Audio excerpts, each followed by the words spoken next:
le peuple de Dieu.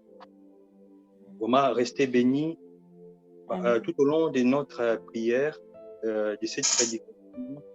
Nous allons essayer, dans la mesure du possible, de parler de ces thèmes, les thèmes que moi j'appelle un thème qui est complexe, en même temps un thème qui est simple. Un thème qui est complexe, c'est pourquoi?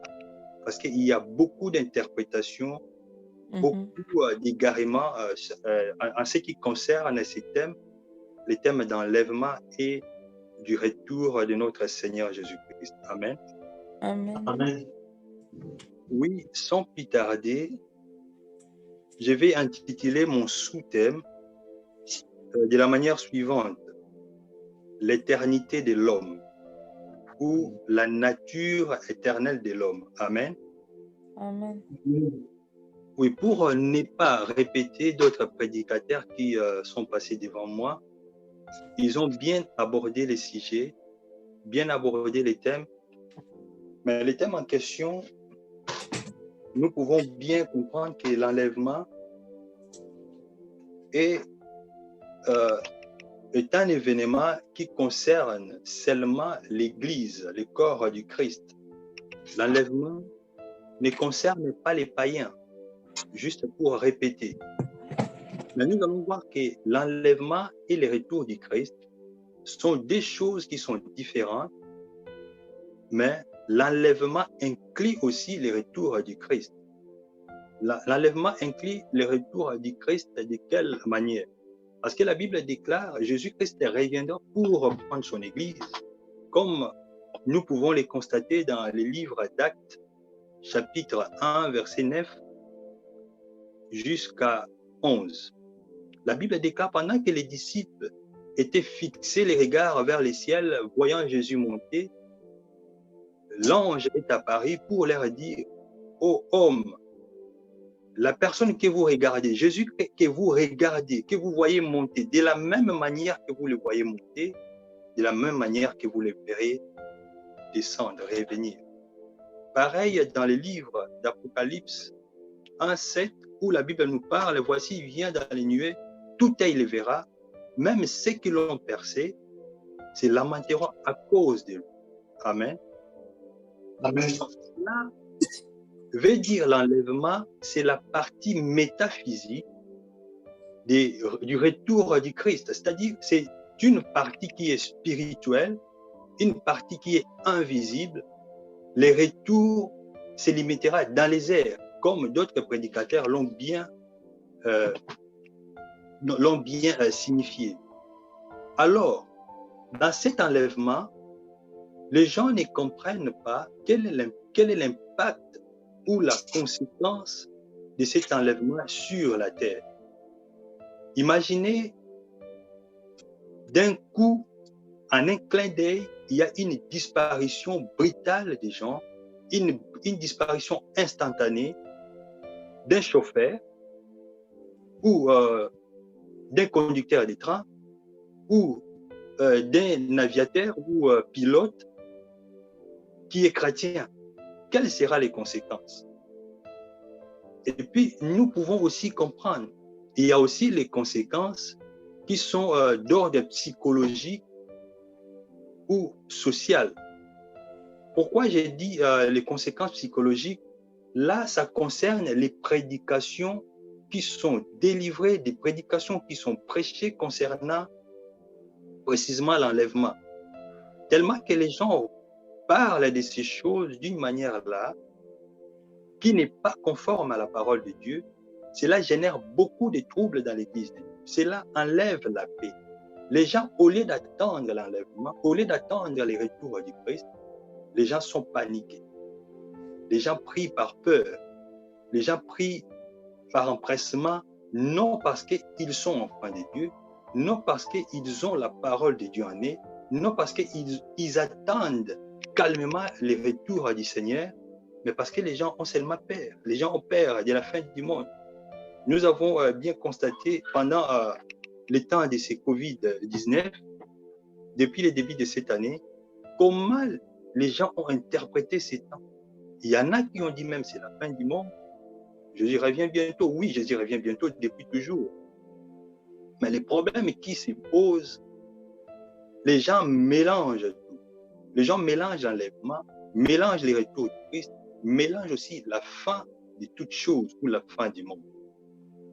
Par là, nous pouvons bien constater que l'enlèvement est la disparition ou une partie métaphysique, une partie spirituelle de son retour, du retour du Seigneur. Alors, il y a aussi un élément très important que les gens oublient. Il y a la résurrection des morts qui est la transformation ou la rédemption du corps. Parce que nous serons transformés avec les morts. Nous serons transformés, nous allons avoir un corps céleste. Oui, nous sommes sauvés par là. Oui, nous sommes les candidats du ciel, comme le stipule la Bible. Mais le problème qui est là, les gens oublient qu'il y aura aussi cette transformation du corps. Nous devons être transformés. Le corps sera revêtu de l'immortalité. Or, cette partie, c'est une parenthèse que j'ouvre. C'est vraiment un grand sujet que nous pouvons peut-être un jour développer d'une autre manière. Alors, le retour du Christ dont on parle ici, dans notre thème, le deuxième retour du Christ, là, ça ne concerne pas l'enlèvement. C'est une période qui passera après la période de 7 ans de tribulation, 7 ans où il y aura l'apparition de l'Antichrist. La Bible déclare, Jésus-Christ reviendra. C'est alors que nous avons l'accomplissement de ces passages, ces fameux passages d'Apocalypse 1, 7, ou du livre des Actes des Apôtres, chapitre 1, du verset 9 jusqu'à 11.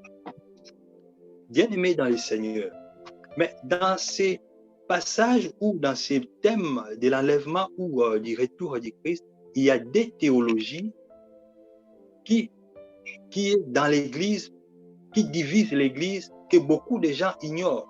Il y a une partie des gens qui ne croient pas à l'enlèvement, qui croient juste au retour du Christ de manière physique, de manière publique, de manière qui est visible, qui ne s'appuie pas sur l'enlèvement. Mais d'où vient cette confusion? La Bible nous dit, les prophètes dans les temps ont prophétisé la venue de Jésus. On prophétisait, mais quand ils prophétisaient, ils voyaient la croix avec la couronne d'une manière là simultanée. C'est-à-dire, c'était l'un après l'autre, un événement après l'autre événement, mais les prophètes n'ont pas saisi cette portée. Prenons par exemple, nous avons trois personnes qui sont mises les unes après les autres.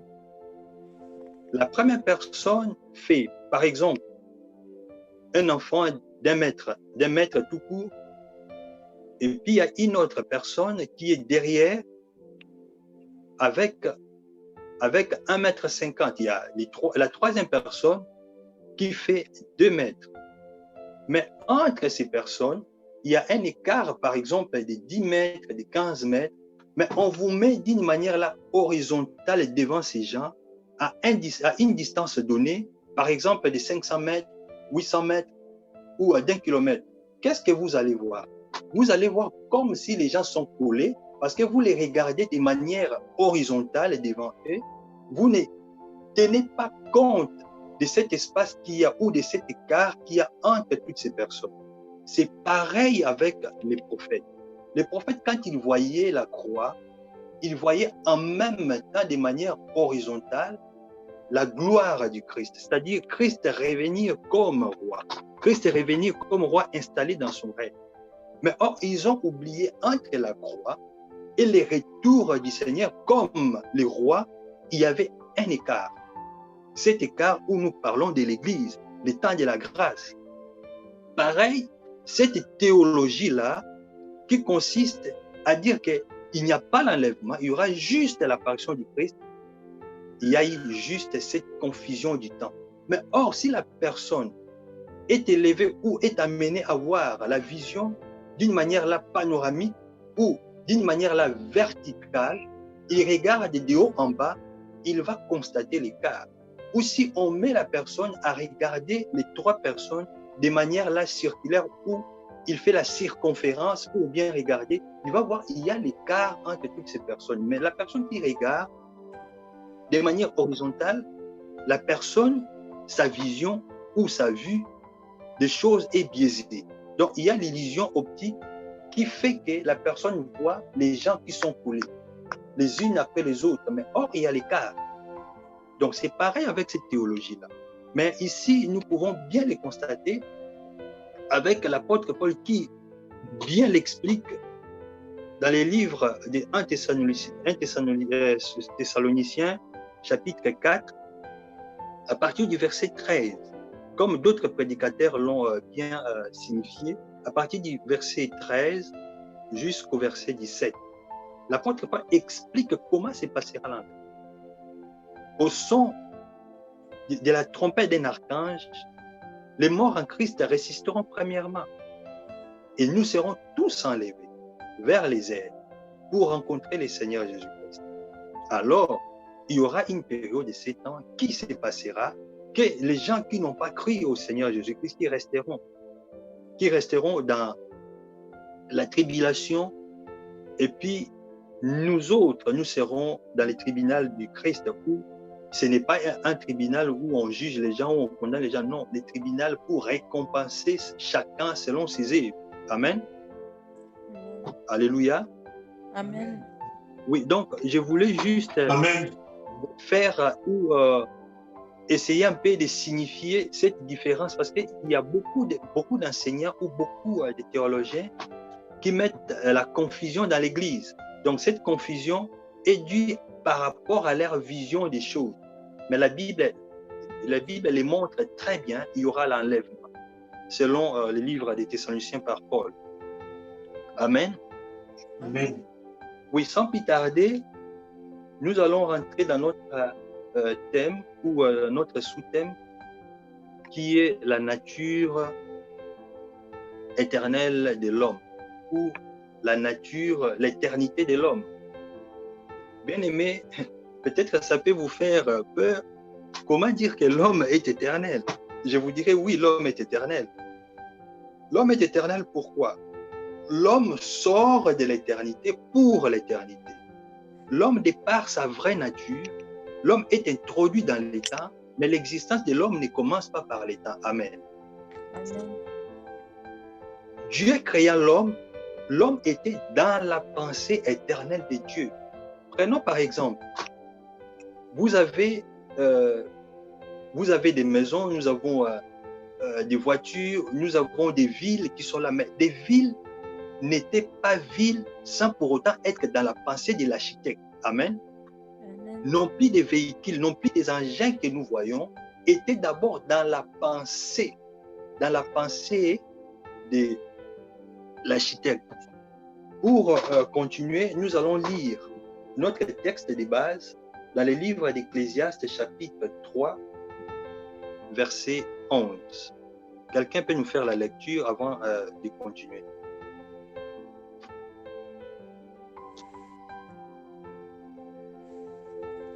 Ecclésiaste 3, 11. Ecclésiaste, chapitre 3, verset 11.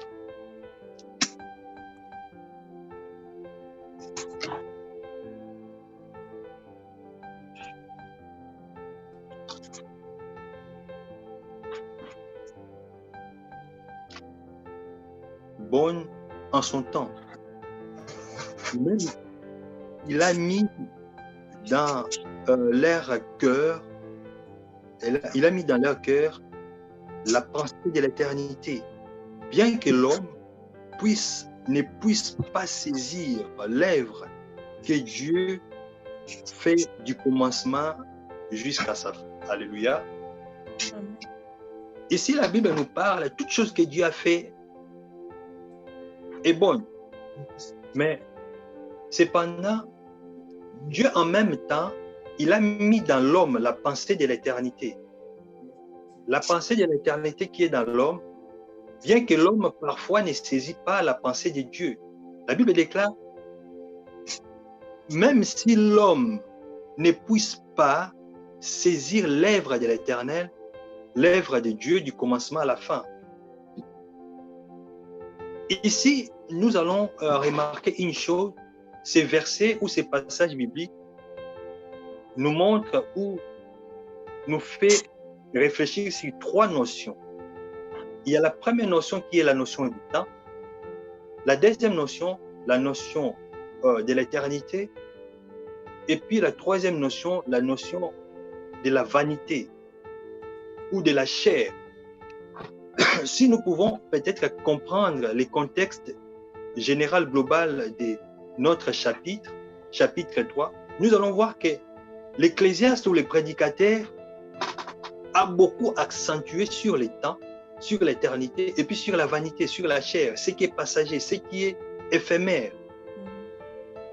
Donc, l'homme sort de l'éternité pour l'éternité. Dieu créant l'homme, l'homme n'était pas un être mortel. L'existence de l'homme n'est pas juste limitée dans le temps. Raison pour laquelle j'ai intitulé notre sous-thème la nature éternelle de l'homme ou l'éternité de l'homme. L'existence de l'homme commence de l'éternité pour l'éternité. Donc, l'homme était déjà dans la pensée de l'éternel, dans la pensée de Dieu avant toute chose, avant que le monde soit, avant que toute chose soit. Vous allez les remarquer dans le livre de Jérémie, chapitre 1, verset 5. Dieu dit à Jérémie, je t'avais connu avant même que tu sois formé, avant même que tu sois dans le sein maternel de ta mère, dans le ventre de ta maman. Je t'avais choisi, je t'avais établi prophète de Dieu. Amen. Cela prouve à suffisance que la vie de l'homme ne commence pas dans les temps. La vie de l'homme ne commence pas le jour où le fœtus commence à se former dans le sein maternel. La vie de l'homme ne commence pas quand l'homme sort de ce monde. Bien-aimé de Dieu, dans la pensée de l'Éternel, Dieu nous a prédestinés, Dieu nous a établis. Dieu avait déjà tout fait de sorte que nous soyons des êtres éternels. Je vais peut-être vous choquer en disant que tout homme sur la terre, qu'il soit païen ou chrétien, cet homme est éternel. Mais vous allez me dire, mais pourquoi on dit l'âme qui pêche, c'est l'âme qui mourra, selon Ézéchiel, chapitre 18, verset 20. Là, dans les contextes que Ézéchiel parlait, c'était les conséquences du bien et du mal. C'est-à-dire quoi? L'homme qui péchait, les parents qui péchaient, la conséquence de leur péché, la conséquence de leur rapine, la conséquence de leur malfaisance, la conséquence de leur criminalité tombait sur les enfants, c'est-à-dire les enfants payés. Là, on parlait de l'âme. Mais sur le plan, ça c'était des métaphores ou des figures de style qu'on avait employées. Mais nous allons voir que la Bible nous dit encore dans les livres de Matthieu 16, 26, Jésus parle en disant que sert-il à l'homme de gagner tous ces mondes et de perdre son âme? Là, nous voyons l'âme qui pèse, c'est celle qui mourra. Jésus parle, l'âme qui pèse, c'est celle qui mourra. Mais ici, nous parlons de l'éternité de l'homme. Mais comment si la Bible déclare que l'homme mourra? Mais nous, ici, nous parlons de l'éternité de l'homme. Dans ces contextes-là, nous voyons qu'il parle de la souffrance de l'homme. Il ne parle pas de la mort parce que l'homme, de par son essence, l'homme est éternel. L'homme ne meurt pas, que ce soit païen ou chrétien. Parce que Dieu, quand il a créé l'homme, Dieu n'a pas créé l'homme pour mourir. Vous allez aussi me dire encore, mais pourquoi Dieu dit, voici l'homme est devenu comme l'un de nous. Empêchons-le d'avancer sa main vers l'arbre de vie, afin qu'il ne soit pas éternel, afin qu'il ne meure plus. Mais là, Dieu parlait de la mort, parlait de l'éternité de l'homme dans les péchés.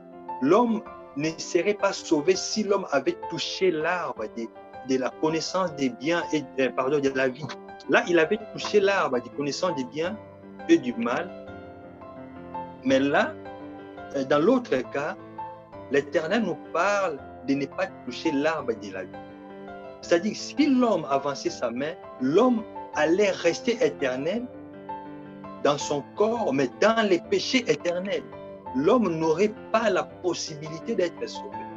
Raison pour laquelle, ici, nous pouvons nuancer. Quand on parle de l'âme qui pêche, c'est l'âme qui mourra. Quand on parle de la perdition de l'âme pour l'éternité, quand on parle que l'homme ne vit pas éternel, mais nous disons que l'homme est éternel. C'est-à-dire l'homme sort de l'éternité, mais Dieu a laissé la possibilité à l'homme de changer. Raison pour laquelle j'ai parlé, l'existence ne commence pas à la vie. L'existence de l'homme ne commence pas dans les temps. Quand Dieu a créé l'homme, même dans les jardins, l'homme était éternel tout en ayant ses corps, les corps que nous avons, le corps qui a l'eau et le sang. Mais c'était un corps qui était transformé, un corps immortel. Là, l'Ecclésiaste nous parle des trois notions que je venais de stipuler, la notion du temps, la notion de l'éternité. L'homme étant introduit dans les temps. Quand Dieu a créé l'homme, Dieu a fait que l'homme soit introduit dans les temps, étant éternel.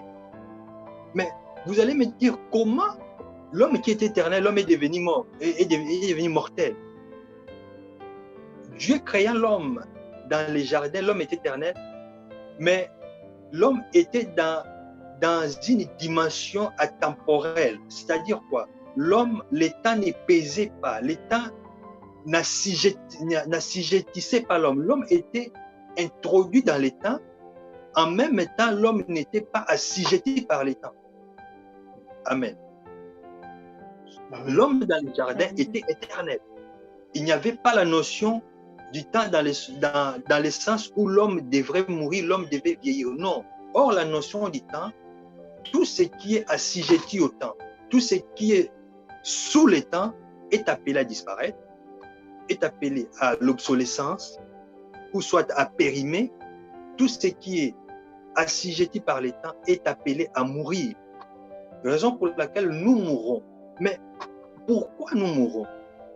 L'homme qui était éternel dans les jardins, l'homme que Dieu a créé éternel pour gérer, pour dominer, parce que Dieu avait créé pour dominer. L'homme avait la nature éternelle, la nature de Dieu en lui. L'homme ne subissait pas les temps. Mais quand est-ce que l'homme est devenu mortel? Quand est-ce que l'homme a perdu cette nature d'éternité ou a eu la déchéance, a commencé à subir la loi du temps ou la force du temps? C'est quand l'homme a péché. Amen. C'est quand le péché est entré dans l'homme. L'homme a perdu cette nature de l'éternité. Raison pour laquelle vous allez voir, Ecclésiaste nous dit, Dieu fait toutes choses bonnes en son temps et il a mis dans l'homme la pensée de l'éternité. L'homme étant même dans la déchéance, l'homme étant même perdu ou dans la chute de son péché, mais Dieu, dans son amour, il a laissé dans l'homme cette pensée de l'éternité en lui. Voilà pourquoi beaucoup de gens diront la conscience de l'homme est la partie de Dieu dans tout homme, que tu sois païen ou chrétien. Vous allez voir quelqu'un qui ne prie pas, mais quand il fait le mal ou il commet l'irréparable ou il tue quelqu'un ou il vole, la personne, quand il revient en lui-même, la personne regrette. Parce qu'il y a la conscience, la partie de Dieu dans l'homme. Mais qu'est-ce qui fait que, même si Dieu a mis dans l'homme la pensée de l'éternité, mais l'homme ne saisit toujours pas, c'est toujours le péché. Le péché qui fait voiler l'homme à ne pas penser dans l'éternité, à ne pas entrer dans cette dimension éternelle, à s'oublier. Raison pour laquelle, quand les péchés entrent, c'est ça vraiment la vanité qui s'installe dans l'homme. L'homme voit ce qui est éphémère. Raison pour laquelle Christ dit, que sert-il à l'homme de gagner tout ce monde? Que sert-il à l'homme de gagner la vanité, de gagner tout ce qui est périssable, tout ce qui est assujetti au temps, tout ce qui est sous la domination ou la puissance du temps? Donc l'homme naturellement ou normalement devait élever son esprit dans la dimension de l'éternité. Si l'homme remet cette position de l'éternité en lui, l'homme n'oubliera pas qu'il est éternel. L'existence, je disais, ne commence pas dans les temps. Quand l'homme entre dans les temps, les temps où la vie, donc disons les temps égaux à la vie que nous avons. Le temps est la partie où la vie est la partie infime de l'existence de l'homme sur la terre. Prenons par exemple quelqu'un qui part, comme nous avons les Stéphanois, les gens de Saint-Étienne aussi, quelqu'un qui part de Paris jusqu'à Saint-Étienne, vous allez remarquer, il prend l'autoroute. L'autoroute fait peut-être dans les 500, 800 kilomètres. La personne roule et il a une panne, des crevaisons de pneus sur l'autoroute. Qu'est-ce que la personne doit faire? La personne va descendre et réparer cette panne et continuer son chemin. C'est pareil. Cette panne, c'est comme si la vie, nous sortons de l'éternité. Quand nous sommes introduits dans les temps, nous avons déjà cette nature de la déchéance du péché qui est une panne que nous devons nécessairement réparer. Vous allez me dire, mais si l'homme est éternel, pourquoi prêcher sur l'enlèvement? Si l'homme est éternel, pourquoi dire si vous croyez en Jésus, vous aurez la vie éternelle? Mais je vous dirais, c'est juste question de positionnement dans l'éternité. Ce n'est pas quand on parle de la vie éternelle, on te dit que tu n'es pas éternel. Non, tu es éternel. Mais le problème, c'est que l'homme doit se positionner dans quel côté il va passer son éternité. Cette vie ou cette partie infime du temps que j'ai illustré comme une crevaison de pneus dans l'autoroute, c'est juste un petit temps que vous allez réparer votre pneu et continuer la marche. Raison pour laquelle David a dit dans le psaume 139, verset 24, il parle et il dit sonde-moi, ô Dieu, connais mon cœur. Éprouve-moi et connais mes pensées. Regarde si je suis sur la mauvaise voie et mets-moi dans la voie de l'éternité. David comprenait, David étant un homme qui a élevé son esprit, étant un homme qui craignait Dieu, avait cette notion de l'éternité. Mais vous allez voir beaucoup de gens, beaucoup d'humains n'ont pas cette notion de l'éternité juste à cause de cette puissance de la vanité, cette puissance de la vanité qui est due au péché. La puissance de la vanité dans les temps nous fait voiler à ne pas comprendre, à ne pas saisir la pensée de Dieu. Or, la pensée de Dieu n'est pas que l'homme passe son éternité dans l'enfer. Parce que, je te disais, même les païens sont éternels. La Bible ne nous dit pas que les gens mourront dans l'enfer, que les païens mourront, non, ils seront vivants. Ils seront vivants, mais dans la souffrance éternelle. Raison pour laquelle on parle de la mort. Quand on parle de cette mort, l'âme qui pêche, c'est celle qui mourra. Que sert-il à un homme de gagner tout ce monde et de perdre son âme? Perdre son âme, cela ne veut pas dire mourir, non. C'est-à-dire passer l'éternité dans la souffrance. Passer l'éternité où Jésus parle de cette parabole dans les ténèbres du dehors. Il y aura des cris, des grincements des dents. C'est-à-dire tous ceux qui passeront l'éternité loin de Dieu, passeront l'éternité dans la souffrance, passeront l'éternité dans le pleur, passeront l'éternité dans l'angoisse. Il n'y aura plus cette possibilité-là. Bien-aimés dans le Seigneur, la vie éternelle, quand on parle de la vie éternelle, c'est-à-dire passer le bonheur éternel, passer la vie dans la gaieté, passer la vie dans la paix éternelle. Si je peux exagérer, être gâté éternellement. Avoir la paix, il n'y aura pas de plainte, il n'y aura pas de cris de guerre, il n'y aura pas des gens qui meurent, il n'y aura pas d'angoisse, il n'y aura pas de faim, il n'y aura rien qui va tourmenter l'esprit de l'homme. Il n'y aura rien de ça. Raison pour laquelle on parle de la vie éternelle, c'est-à-dire quoi? Nous devons nous positionner de quel côté voulons-nous continuer notre éternité. Parce que nous sortons de l'éternité, nous avons eu comme un court-circuit dans les temps. Nous sommes introduits dans les temps. C'est les temps où la vie est un cadeau que l'éternel Dieu nous donne pour réparer cette erreur. pour réparer ce mal du péché, pour réparer ce que nous avons subi tout au long de notre marche, tout au long de notre éternité, parce que notre existence commence de l'éternité pour l'éternité. L'homme sort de l'éternité, j'avais dit, pour l'éternité. C'est-à-dire quoi? Quand nous sommes entrés dans les temps, avec cette nature de la vanité ou nature adamique à cause du péché, Dieu nous donne les temps. Dieu nous donne cette occasion. Dieu nous donne ces privilèges de changer notre vie, de choisir où passerons notre éternité. Raison pour laquelle, dans la vie de l'homme, l'homme doit se poser quelques questions essentielles. D'où viens-je? Pourquoi je suis sur la terre? Ou pourquoi je suis vivant? Quelle est ma mission sur la terre? Et après la mort, quelle sera mon existence? Parfois, beaucoup de gens ne demandent pas cette question-là. L'homme doit savoir, nous sommes l'émanation de Dieu. Nous sommes comme, je peux dire, des parcelles de Dieu sur la terre. Nous avons la partie de la divinité de Dieu dans nous.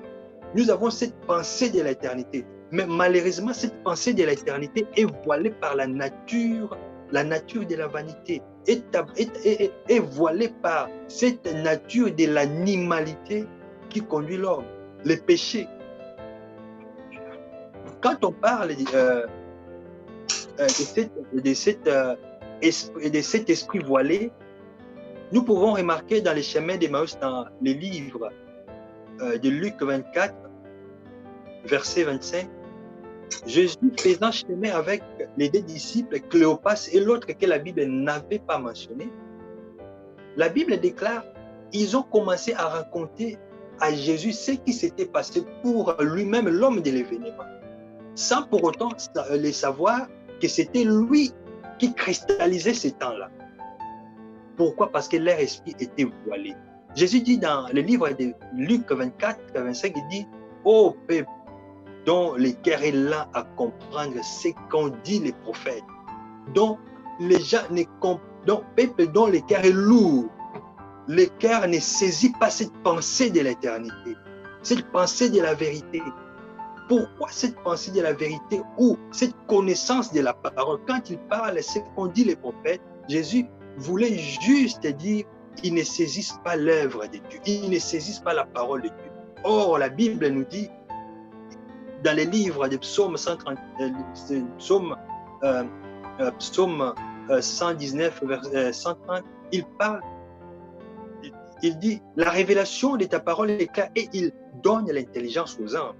Il donne l'intelligence aux simples, bien-aimés de Dieu. Quand nous sommes, nous sommes positionnés, nous avons fait un choix de l'éternel. Cette parole nous éclaire, cette parole active automatiquement la pensée de l'éternité en nous. Voilà pourquoi ces disciples, étant livrés à eux-mêmes, avec la peur qu'ils avaient, ils faisaient les chemins d'Emmaüs. Voilà, ils ne comprenaient pas qu'il était avec le maître. Mais or, bien-aimés de Dieu, pourquoi ils étaient voilés? Juste à cause du péché. Ils ont oublié cette pensée de l'éternité.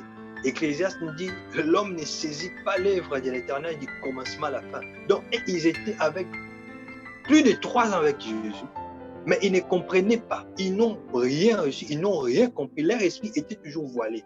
Bien-aimés, vous allez remarquer une chose.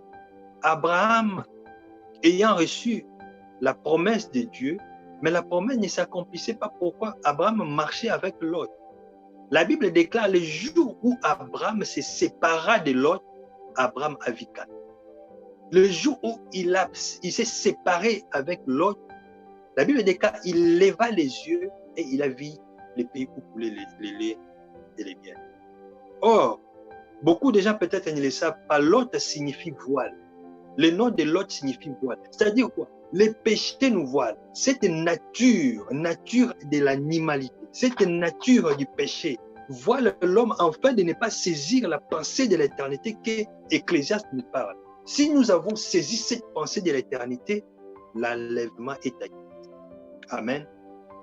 Alléluia. Amen. Amen. Si l'homme a cette pensée, l'homme n'aura pas peur de tous ces messages. Moi j'appelle les marchands du temps. les marchands du temple, ceux qui font du business dans l'église, ceux qui vendent des pigeons, ceux qui font l'échange de monnaie, ceux qui vendent des pigeons, des taureaux dans les temples pour avoir des gains sordides, pour avoir juste... Donc, ils prêchent ces messages pour essayer juste de vivre. Les prédicateurs du ventre qui embrigadent les esprits, qui s'accaparent des esprits, qui désorientent les peuples de Dieu. Mais si nous avons cette pensée de l'éternité, nous n'aurons pas peur. Amen. Alléluia.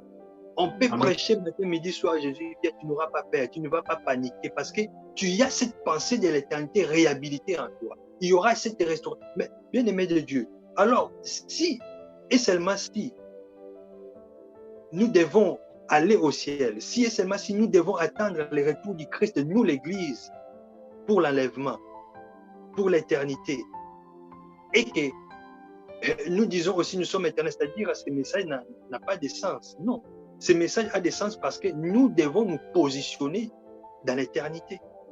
De quel côté veux-tu continuer ton éternité? Dans les bonheurs ou dans les malheurs? Dans les grincements des dents ou dans la paix éternelle? Dans les angoisses ou dans des cris? Non. Bien aimé de Dieu, nous devons nous positionner. C'est vrai, nous pouvons prêcher la parole de Dieu. Nous pouvons apporter, exhorter, oui, c'est bien. Mais est-ce que nous sommes réellement positionnés? Nous sommes réellement positionnés. Or, cette pensée de l'éternité doit être restaurée. Cette nature de l'éternité que l'homme avait dans les jardins, que l'homme était introduit dans les temps, mais ne subissait pas les temps, n'était pas assujetti par les temps. L'homme n'était pas les proies, la proie du temps, pardon. Bien-aimés de Dieu, nous devons nous positionner. Or, il n'y a qu'une seule voie pour que l'homme se réhabilite, pour que l'homme se restaure, ou restaure instantanément cette nature de l'éternité. C'est d'accepter Jésus comme Seigneur et Sauveur. Amen.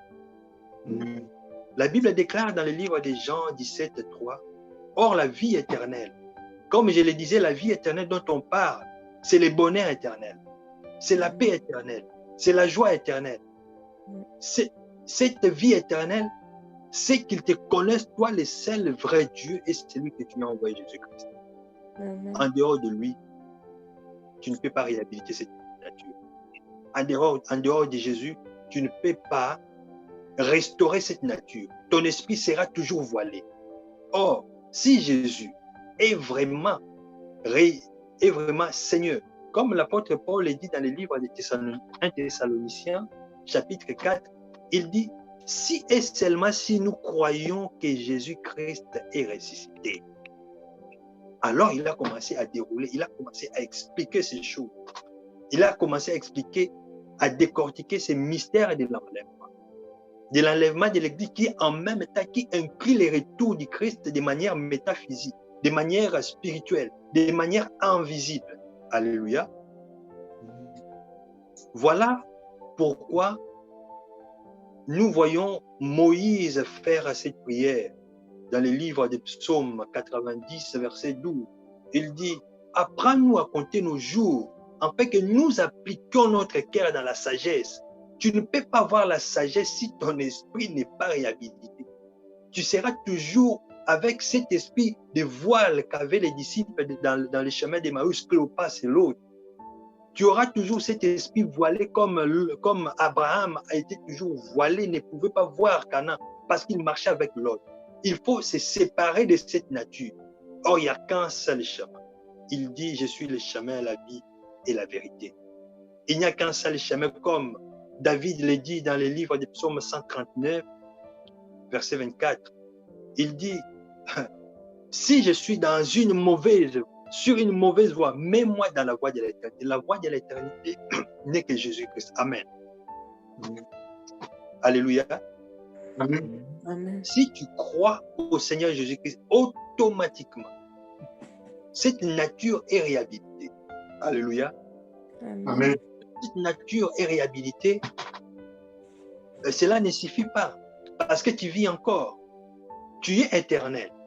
Mais le problème qui se pose ici, c'est ta position dans l'éternité. Les choix que tu fais pour la suite de ton existence. Si tu crois au Seigneur Jésus, alors il y a une marche à suivre. Mais comment suivre cette marche?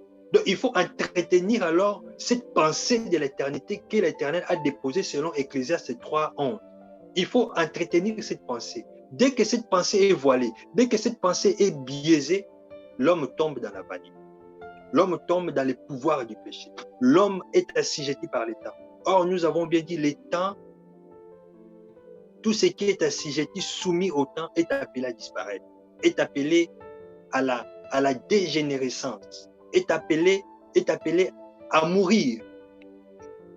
Tout ce qui est assujetti au temps a un temps marqué, un temps court, un temps donné.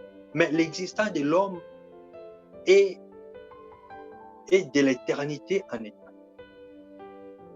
Alors nous devons réhabiliter notre âme ou restaurer cette nature que nous avons perdue depuis les jardins d'Éden.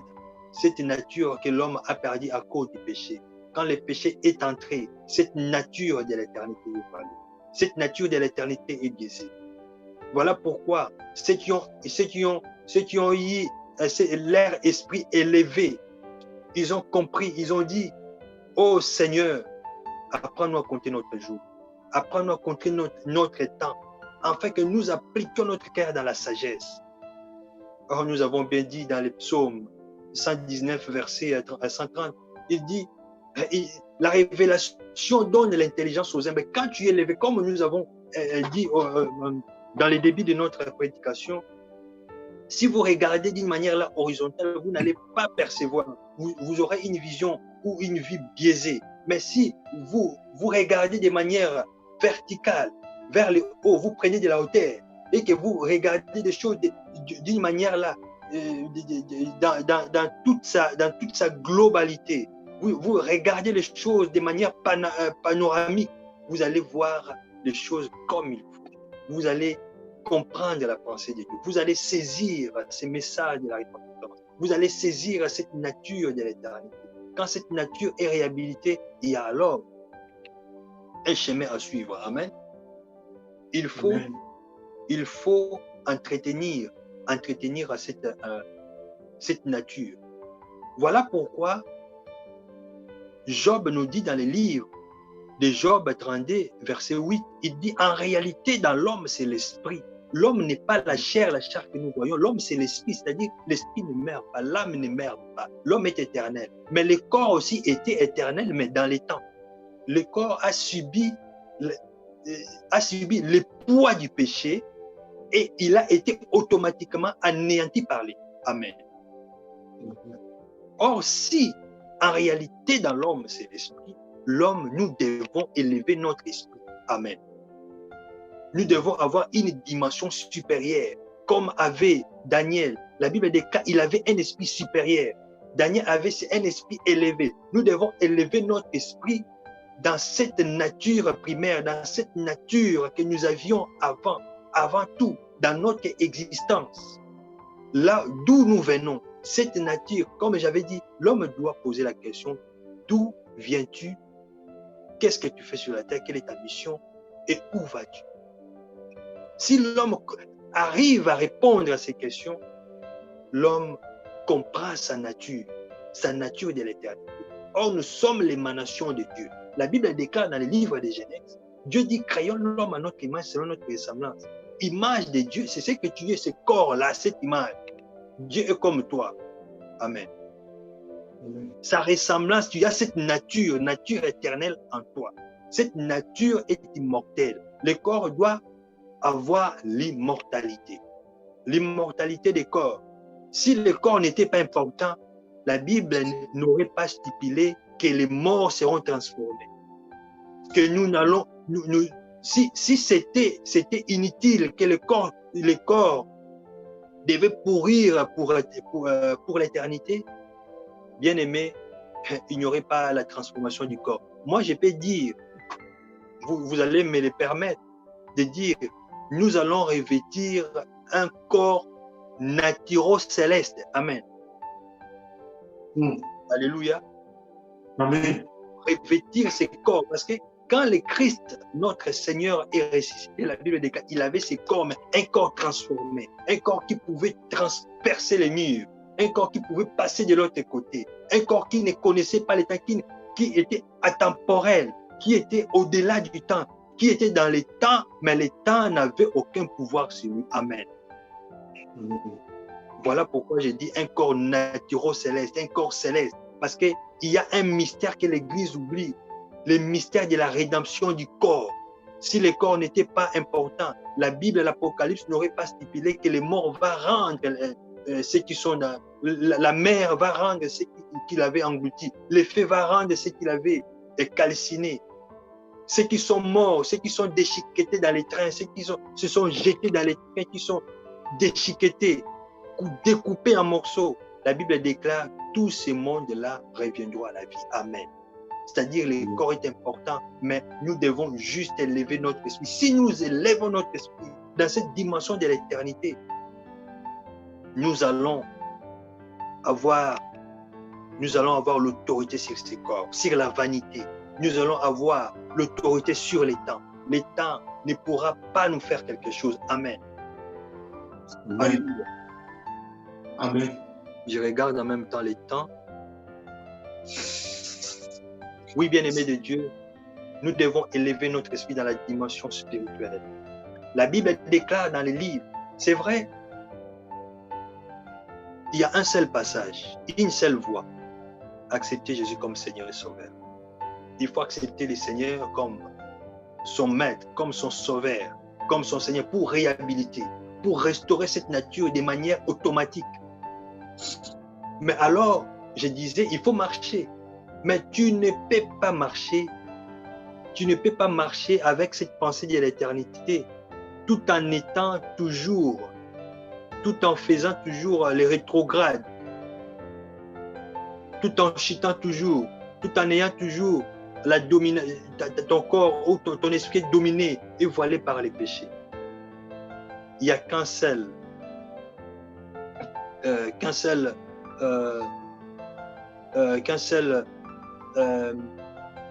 chemin à suivre pour emprunter, c'est avoir comme consolateur le Saint-Esprit. Le Saint-Esprit qui peut t'aider à garder, à allumer toujours le feu, à être toujours auprès de Dieu. Le livre des Galates, chapitre 5, verset 16 nous dit, si nous marchons selon l'Esprit, nous n'accomplirons pas les désirs de la chair. Amen. Job nous dit, en réalité, dans l'homme, c'est l'Esprit. Comme Dieu a mis la pensée de l'éternité en nous. Cet esprit, quand il est élevé, cet esprit est réhabilité. Il faut avoir le Saint-Esprit.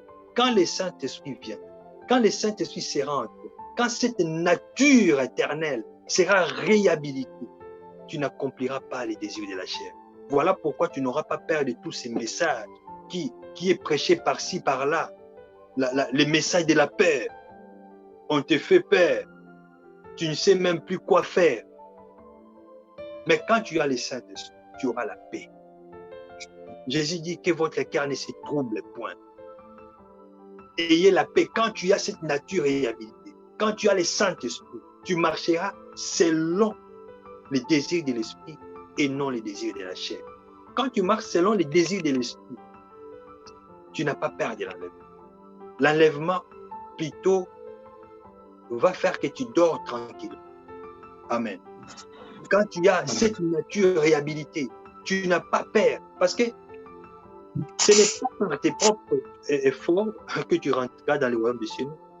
Il suffit juste de prendre la décision, de choisir, comme les brigands sur la croix. L'un a choisi de passer son éternité dans l'enfer, comme on dit, dans la mort éternelle, c'est-à-dire dans la souffrance. Mais l'autre a choisi Jésus pour l'éternité, être à côté de Jésus. Donc c'était un choix de positionnement dans la suite de l'éternité. Comme je disais, nous sortons de l'éternité pour l'éternité. Cette vie est un cadeau que Dieu nous donne pour nous réhabiliter, pour nous restaurer, pour choisir, pour faire un choix vers où dans quel endroit voulons-nous passer notre éternité. Je disais du Saint-Esprit. Quand tu as le Saint-Esprit en toi, quand le Saint-Esprit marche avec toi, ce n'est pas à toi de veiller. Quand on parle de veiller pour l'enlèvement, ce n'est pas de veiller, de voir quand est-ce que Jésus viendra pour que tu sois enlevé. Non, tu ne sauras pas parce qu'il dit il viendra comme un voleur. Amen. Alléluia. Amen. Amen. Il viendra comme un voleur. Tes efforts, tes pensées à toi humaines ne pourront pas faire quelque chose. Mais si tu as le Saint-Esprit en toi, c'est lui qui est connecté avec Dieu. La Bible déclare, il sonde les profondeurs. C'est lui qui connaît les temps. C'est lui qui connaît la pensée de Dieu. C'est lui qui connaît à quelle heure, à quel moment la trompette sonnera. Quand ta nature éternelle est réhabilitée, restaurée, ta nature éternelle est activée, bien-aimé de Dieu, tu n'as pas le temps de vouloir faire des choses ou de fuir les choses. Beaucoup de gens aujourd'hui, dans les années 90, l'église du Congo précisément, il y avait ces messages, Jésus revient bien. De 90 jusqu'à aujourd'hui, nous sommes à 30 ans. Il y a des gens que moi je connais, il y a un mouvement qu'on appelait, église qu'on appelait les messages. Les gens ont abandonné l'école parce que Jésus revient bien. Les gens ont tout abandonné, ils sont dans la permanence, dans l'église, à prier, ils ne veulent plus étudier parce que Jésus revient bien. C'est-à-dire quoi? Raison pour laquelle je dis, ce message est mal prêché à causer des problèmes psychosociologiques, a créé un comportement mal adapté dans l'église. Les gens pensent que matin, midi, soir dans la prière, c'est ça, rentrer dans le royaume de chez nous. C'est juste une question de purifier son cœur, d'avoir le Saint-Esprit, de réhabiliter cette nature de l'éternité, de fuir les péchés par la puissance du Saint-Esprit, par l'aide du Saint-Esprit. C'est alors, quand la trompette sonnera, tu n'auras pas besoin de tes propres efforts ou de tes propres pensées à être enlevé. Non, c'est la puissance du Saint-Esprit qui t'enlèvera. Quand ton esprit est réhabilité, cette nature est élevée, cette dimension est, disons, au sommet, au top, c'est alors le Saint-Esprit t'enlève. Comment l'enlèvement va se passer? Bien-aimé de Dieu, le Saint-Esprit se mettra comme une voûte céleste sur toute la terre. Il se mettra comme une voûte céleste. Le Saint-Esprit sera comme un aimant. Nous serons comme des morceaux de fer sur la terre. Comme ta nature éternelle qui s'est positionnée à côté de Dieu est un fer. Le Saint-Esprit, quand il se mettra comme une voûte céleste, il va t'attirer directement. Cela ne nécessite pas tes efforts, mais cela nécessite seulement ta décision. Où veux-tu passer ton éternité? Où veux-tu passer la suite de ton éternité? Il faut te positionner. Le Saint-Esprit lui-même fera le travail. Si ton corps est sain, si ton esprit est sain, ton esprit est réhabilité, cette pensée de l'éternité qu'Ecclésiaste nous parle est réhabilitée, est activée en permanence. Bien-aimé de Dieu, quand la trompette sonnera, beaucoup de gens seront peut-être dans les comas. Si tu es dans les comas, quel effort que tu feras pour être enlevé? Rien. Donc l'esprit qui est en toi qui va t'enlever. D'autres seront en profond sommeil. En sommeil, qu'est-ce que peut-être tu songes, tu es, je ne sais pas si à Bakwanga ou je ne sais pas moi, mais le problème c'est que comme ton esprit est réhabilité, comme tu t'es positionné pour l'éternité, le Saint-Esprit fera le travail. Amen. Amen. Quand ton esprit sera élevé, tu ne vas pas être voilé. Tu seras comme Étienne, en train d'être lapidé. Mais il voit la gloire de Dieu. Son corps ne subit plus le poids du temps. Il est lapidé, mais il voit la gloire de Dieu. Il voit Jésus sur son trône. Parce que, bien-aimé de Dieu, si ton esprit est élevé, tu seras comme Balaam dans Nombre 24. En commençant à partir du verset 3. La Bible déclare, Balaam, c'était un homme qui s'agenouillait et voyait la vision du Très-Haut. C'était un homme qui gardait l'œil ouvert devant l'Éternel. C'était un homme qui écoutait, qui avait l'oreille ouverte à la parole de l'Éternel. Il n'avait pas besoin de faire des temps et des temps, des heures et des heures de prière. Mais quand il s'agenouillait, pourquoi? Parce que son esprit était élevé. Parce que sa nature éternelle était réhabilitée. Parce qu'il était connecté avec Dieu. Il suffisait seulement qu'il se prosterne et il voit directement la vision du Christ. Bien-aimés de Dieu, élevons notre esprit. Réhabilitons cette nature spirituelle. C'est par l'entremise du Saint-Esprit que nous pouvons entretenir cette flamme de l'éternité.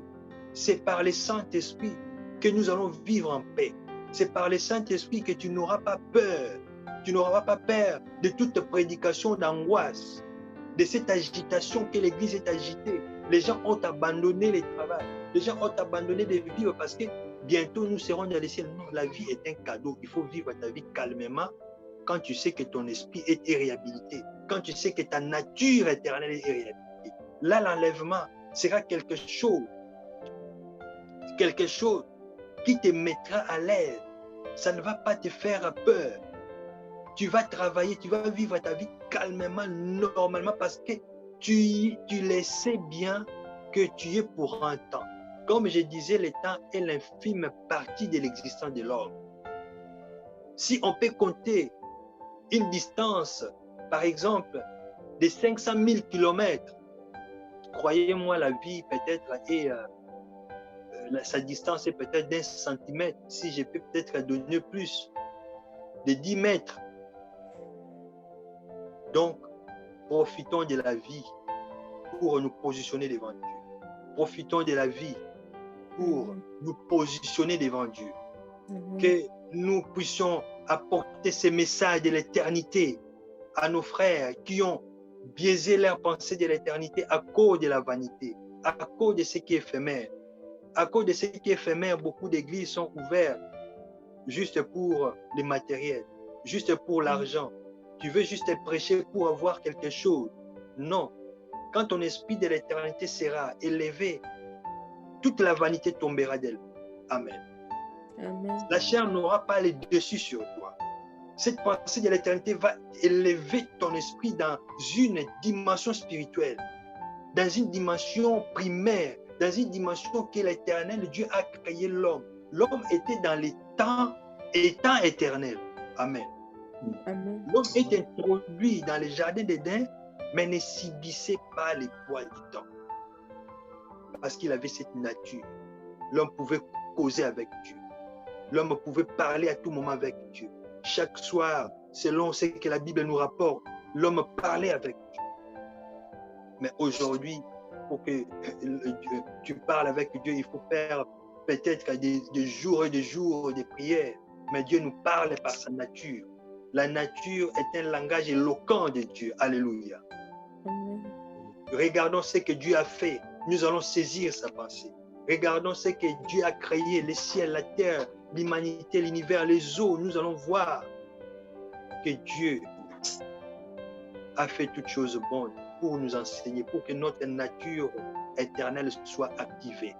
Bien-aimé de Dieu, pour ne pas m'étarder là-dessus, je vais inviter tout le monde à élever son esprit, à réhabiliter cette nature éternelle, à faire un choix, un vrai choix, non un choix biblique, non un choix populaire, mais un choix individuel, parce que tu es éternel. Païen ou chrétien, tout le monde est éternel.